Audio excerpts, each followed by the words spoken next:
Okay, welcome back. Now, just about 10 minutes, not much longer, on PowerPoint, because next week people start, it's next week, isn't it? Yeah, the 7th. People start their 15 minutes of fame. Okay. 15 minutes of? 15 minutes of fame, being famous, fame. Okay, be a teacher.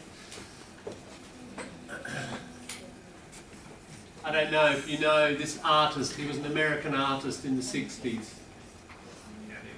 Andy Warhol, famous pop artist, yeah. And he had a famous saying which was, in the future everyone will have 15 minutes of fame.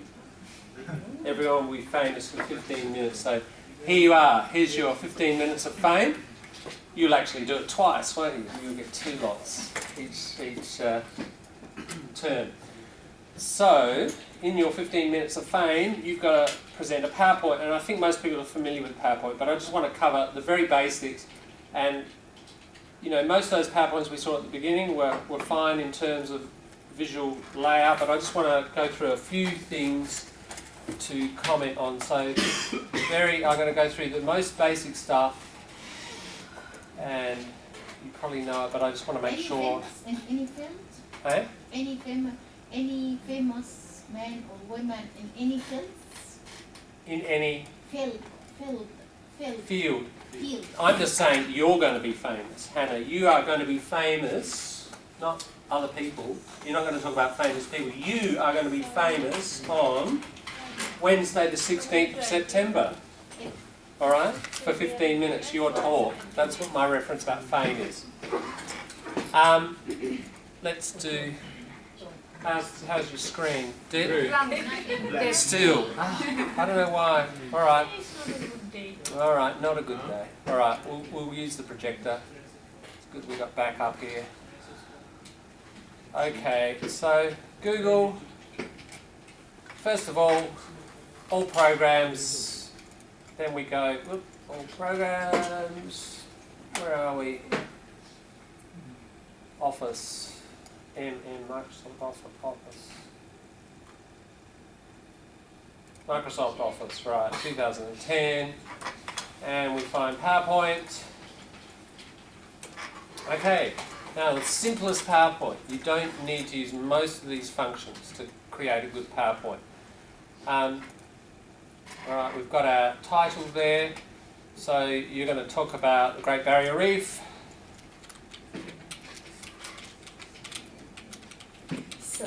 Dredging, EAT, right, Great Barrier Reef dredging. What you need to be able to do is move these around. So I tend to move my titles at the bottom. Go off to Google, type Great Barrier Reef dredging. Yeah, and we don't do an information search, you do an image search. And you get a kind of fairly actually dramatic image. That's pretty dramatic, isn't it? But that's more dramatic in terms of showing the pollution. And if I want to argue, well, it's causing all sorts of problems, I think I'm going to pick that one. So just copy your image off to PowerPoint, cut and paste, and it's rather big, so we need to just reduce. And it's, you know, really quite simple. This is really all you need to do. There we go. Now if you want to add more, as we say in slang, bells and whistles, you can. But you know, the more bells and whistles you introduce, like don't worry about special transitions and, you know, all of that. I mean, you can if you like, but Murphy's Law, remember Murphy's Law we've talked about? If something can go wrong, it will. Rule number 1 of PowerPoint. Don't put videos in here that link with the internet, because on the day you present, maybe the internet's down. You know, and we are here to listen to you and not to a video. If you did want a video, 30 seconds maximum, and then we're back to you. You know, so, but yeah, I tend to avoid all of those extra sort of more technical things, because you can easily find in front of everybody something goes wrong. And then you lose your way, you lose your confidence, and the performance can kind of collapse. So it's better to just be really simple. New slide here. Get your new slide. You want 3 or 4, say. All right, we're on a new slide, and off we go again. And here, it's automatically set up. We can get dot points, isn't it? So again, you could have your picture, and you have dot points. So the problems are pollution, ecosystem, destruction, turbidity. Turbidity means like the cloudiness in the water, etc. You're listing your dot points. Just generally don't have big. One problem with some slides last time was big slab. Do you know the word slab? A slab is a big section, like of concrete. Put down a foundation, a slab. Slab. A big slab of text, like a paragraph. You cut and paste that in there. Your audience is going to read that, but you're going to be talking and saying something. Don't just read stuff off the PowerPoint screen. It kind of sounds boring and your voice tends to get less natural. Just have them. If you want to have notes, you can have notes, no problem. You just have your dot points and you talk to your notes. And you have very small amounts of text there. What that means is the audience don't have that problem of, gee, I've got 200 words there, I have to read that and listen to you at the same time. What happens then is they'll do a bad job of both of those things. They'll kind of read the text badly because they're trying to listen to you, and they won't get everything you're saying because they're trying to read the text. It's also visually really kind of boring to see big lumps of text. Now go off to Adelaide University, Flinders or Uni SA, and half the lecturers will do exactly the opposite to what I'm saying. They'll have lectures that are big boring lumps of text, blah blah blah, and they read it out, and they do exactly, they have a big thing there, and then they'll talk and it won't be exactly the words there, so you get this problem.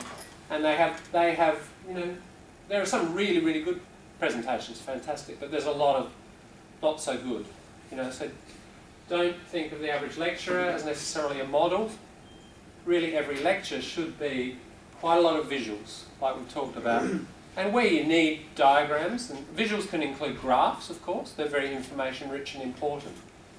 But if you do want to present text, then what I try to do is at least have one visual there and some text. But always have a visual per slide. That is a visual medium. It's very similar to film. It's not Microsoft Word. The reason Bill Gates invented a different program is he wanted a visual medium. That is a visual medium, and your best form of communication is to maximise the visual element. And one picture, I could try to describe dredging to you in 300 words, and I bet I wouldn't communicate quite what that picture does. So, use your visuals to communicate that kind of thing. So really, look, it's just a matter of working through something like that again, as I said. If those were your 3 points, then just put them there, and again, you're going to want a graphic, aren't you? Pretty much every slide should have a graphic, so try not to repeat them. I mean, this kind of thing, getting into the detail of what it actually does. I mean, I can see there the turbidity, the dirtiness of the water captures that quite well. So think carefully about your visual, and I'm putting that one there because it demonstrates that in particular. Try to link your visual and your text quite closely. Yep. And just go through, and basically you're going to follow your essay structure pretty much. There won't PowerPoint, your presentation is going to be different in terms of the actual language you use. It'll be simpler and easier because your essay you're writing to me, an educated native, so you can use quite high vocabulary, and that's your main point, right? That's one of your main purposes. Oral presentation, different. We've got a bell-shaped curve of vocabulary here, you should be aiming at that lowest level. And it's hard for you to assess what that is, but just try, you know. And so our language abilities here in English are a range. Again, you should be aiming for the lower end of the bell-shaped curve. Okay, so shorter sentences, slowish, clear vocabulary. Every idea, or most ideas, well supported with an image. That helps hugely. I'd say that's 70 to 80% of your help for your lower end of the spectrum is through good visuals. So think really carefully about which visuals you select in terms of them demonstrating a point. If I were going to be really clear here, I would even create 3 slides. One for turbidity, another pollution and have a really clear graphic, and one for ecosystem destruction and have a really clear graphic that illustrated it. So generally speaking, I think your best choice with PowerPoint is to spread your information across many, many slides. You know, if you've got 3 points to make, the best way to make them is with 3 slides. Instead of 1 slide and 3 points. Do you see what I mean? You'll get better communication. Basically what we're on about here is really nice, clear communication. Okay, I think there's not much more to the technique of PowerPoint than that. You can start putting on all your cool transitions and everything else, but if you don't follow some of those basic principles of how to communicate an idea clearly, you know, you won't get your message across. John, Yeah. this about our essay. Yes. This is your argument that you're giving in your essay. We're just transferring the whole thing into an oral presentation. So, let's talk about communication in PowerPoint. Because, I mean, we're doing this now because basically some of you have got a week to put this together. And yeah, as I said, the instruction in PowerPoint is the technical element is small. The key about PowerPoint is the more communications principles. So, and more generally, oral presentation issues. So, first thing you have to do in any oral presentation, if you're using PowerPoint or anything, doesn't matter, you've got to hook your audience. It's like catching a fish, the metaphor. You've got to hook them. If you don't have anything interesting at the beginning, people are going to still be reading their notes or checking their phone or whatever, you know. They're not going to be looking at you. You can tell if they're kind of interested. If half the group isn't interested, you don't feel so good. Then you get kind of less confident. Then your language, you know what it's like. When you're less confident and more stressed, your language starts to crumble, you know, and you get into a negative cycle going down. However, if you start with a really good, interesting hook, everyone's looking at you, they're looking engaged, oh, this is working well. Start to feel confident, more relaxed, you think better, language performance is better, the whole performance gets better. So beginnings are really important, and you need to work on thinking about your beginning. So a hook. So hooks can be visual.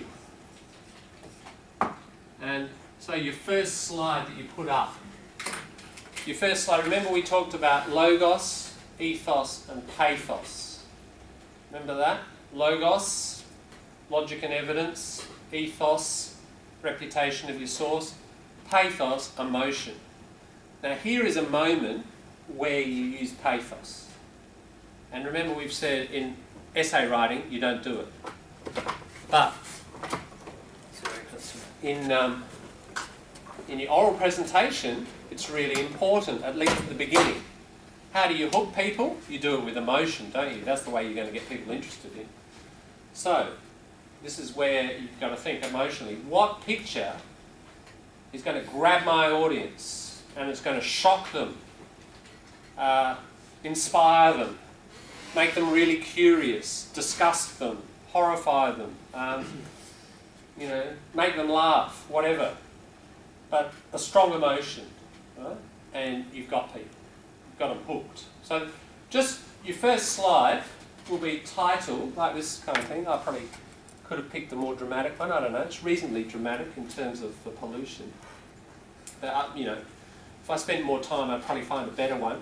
So it's just your title of your talk and a really dramatic picture. Right, now you've got everybody, you know. And while they're setting up and getting the projector working and, you know, it's just up there. And people are looking forward to the talk.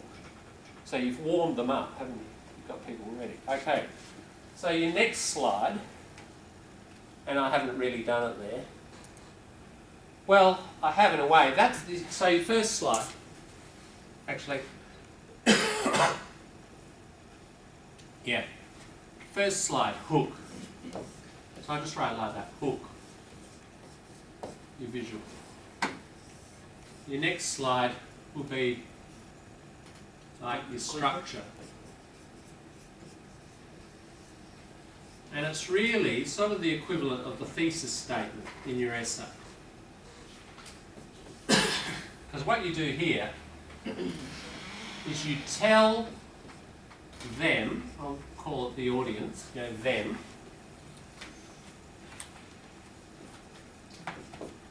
what you're going to say. I'll just give you the standard recipe. You can find this on 1,000 sites if you Google oral presentations. The most common technique. That's your introduction. Here's your body. You say it, so you're going to say, then you say it, and that's the main talk. That's your sort of 12, 13 minutes. And then your conclusion is you tell them, the audience, what you said. That's your standard sort of recipe for oral presentation. So you say, with your second slide, you got your structure. Hi everyone, I'm going to talk about Great Barrier Reef dredging. And I think it should stop because of the main three reasons. It's created 3 times more pollution than the background level of 10 years ago. This is leading to ecosystem destruction, and turbidity is causing all sorts of problems with tourism, with the destruction of the ecosystem as well. Those are going to be my three main arguments as to why we should stop Great Barrier Reef dredging. Okay? I've done that, haven't I? And can you see how it's similar to whatever 3 points, 2 points, 6 points you're going to put in your essay? It's the same thing. So you'll find, I think, just generally, designing your PowerPoint, if you've got your essay done, you've really, more than half the battle is over, because you know what you're going to say. You're just going to make a PowerPoint of it. The structure will be the same as your essay. So you just use your thesis statement there. Then you say it with your many slides, however many, 10, 20, 30, 40. You could easily use 40 slides quite quickly in 15 minutes. Remember, I've suggested before, make it more like television. Television probably every 5 seconds or every 3 seconds, new slide. That keeps us visually stimulated. So the more slides, the better. You've got to be careful of controlling your time though. At the end, you tell people what you've said. You have another slide at the end and you say, as you can see, pollution is a real problem. This has led to the kind of ecosystem destruction whereby the reef will disappear by mid-century, and the issues of turbidity are destroying our tourism industry, which is worth $12 billion a year. Therefore, the costs far outweigh the benefits in terms of dredging. Thank you very much. You know. So you wrap up. So notice there's quite a lot of repetition there, isn't there? There's a lot of detail, of course, and evidence backing up your main points. There's more repetition there than there is in an essay. In an oral presentation, there's more repetition.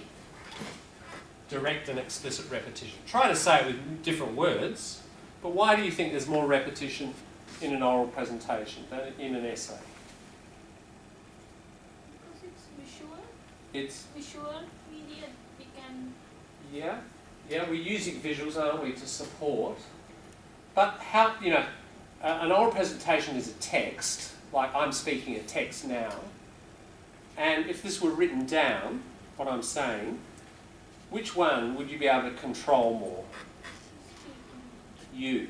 As a listening to something or reading something, which one can you control more? Reading. Yeah, if you miss an idea in reading, I didn't understand that sentence, you can go back, can't you? Or you can look up a word or whatever.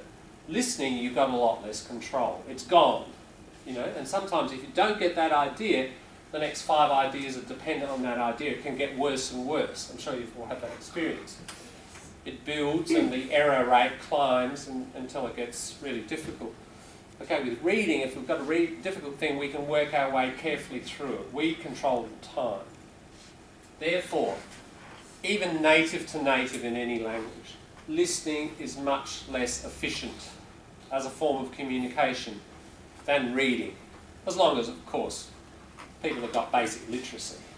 Okay? Now that means that in native to native, generally the estimates are about 70% efficiency.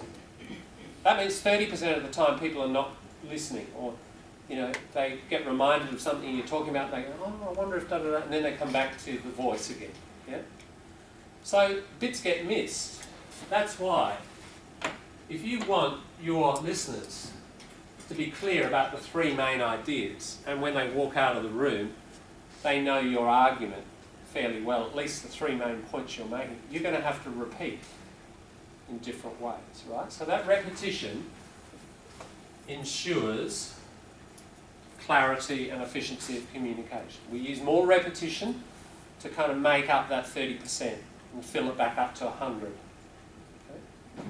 So think about that when you're designing your PowerPoint, and this is one of the ways that writing is different from speaking formally, you know, in a structured way.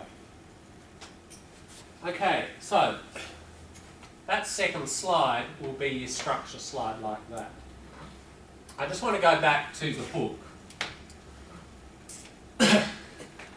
Because the hook, as I said, is important to kind of create a good feeling between you and the audience and kind of to relax you and help with your performance. So you can have a visual hook, you can have a few other classic techniques are interesting facts. huh? Interesting facts as well. Like a Yes, slide with a- yeah. Here are, apart from the visual which we can use in PowerPoint, before PowerPoint came along, the classic 3 techniques for starting a talk. You don't have to use all 3, you can use just 1 or 2, combining, are these. To hook an audience, imagine there's no PowerPoint at all, no visual. Okay, how do you get people interested? You tell them an amazing fact. Okay, I want to talk about the Great Barrier Reef. Did you know that the CSIRO predict that by 2050 all of the Great Barrier Reef will be dead? Now, if you haven't heard that before, oh, really? I wonder why. Really? I don't believe it. You know, straight away you're curious, aren't you? All right, so there's an amazing fact. So you can use techniques like that. Anecdote. Anecdote, we know. True story. Remember? True story that really happened. Now here again, we're breaking the rules, because remember, last week, look at the list of fallacies. Anecdotal evidence. Right? You can't use this story that you tell as evidence to prove something, but you can use an anecdote to get emotional interest. You're not using it to prove anything, so you're not committing a fallacy, but you're using it to get this emotional connection. Okay? So, yeah, the Great Barrier Reef. I had some friends last year who went up. They spent about $3,000 to get up to the reef. They went out, I think on a $500 tour, and they dove in three spots.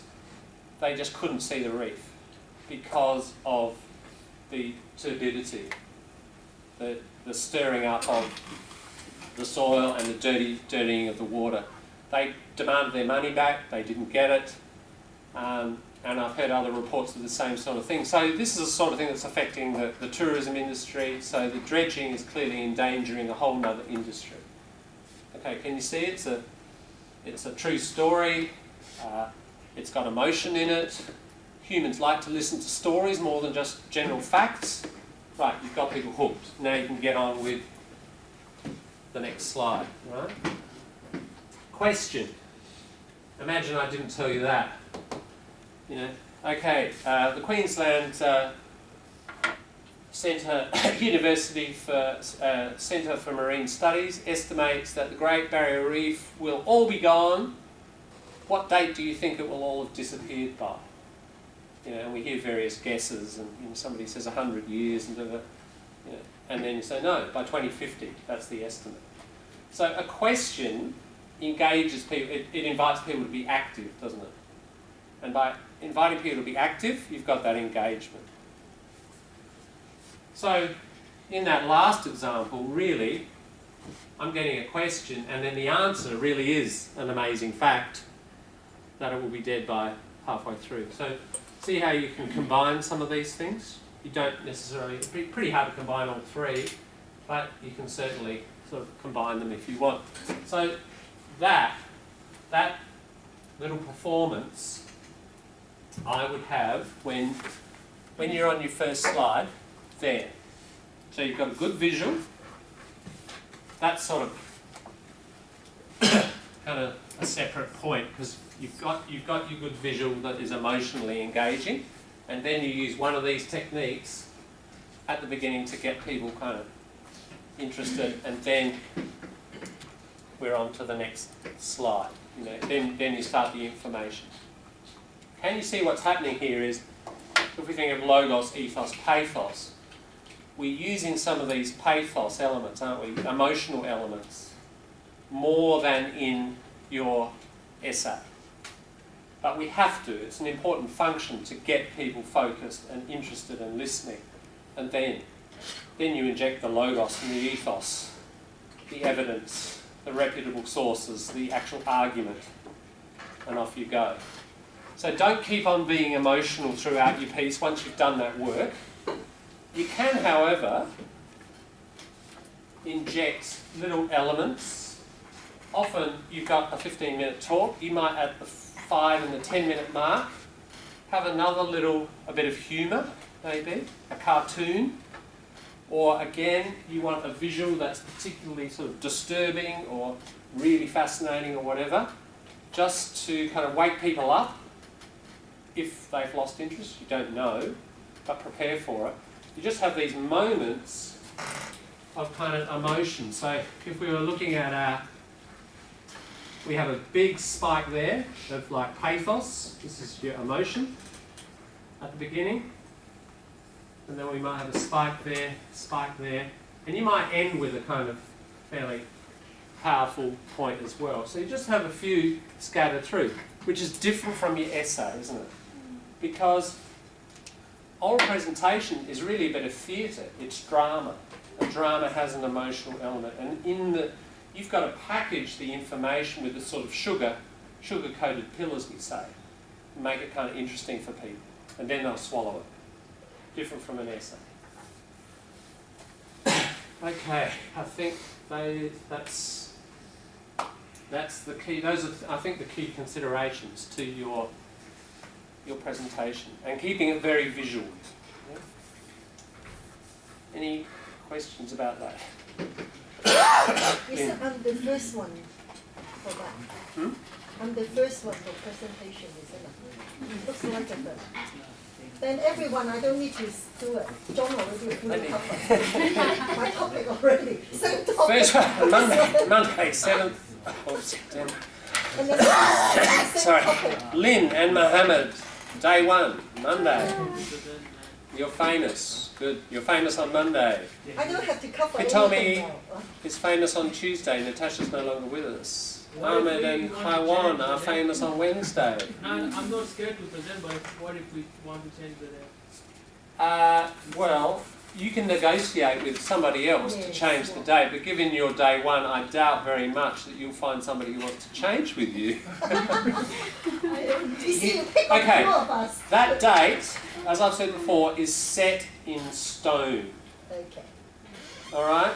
I don't know. It's like when Moses went up on the mountain and he came back with the 10 commandments in stone.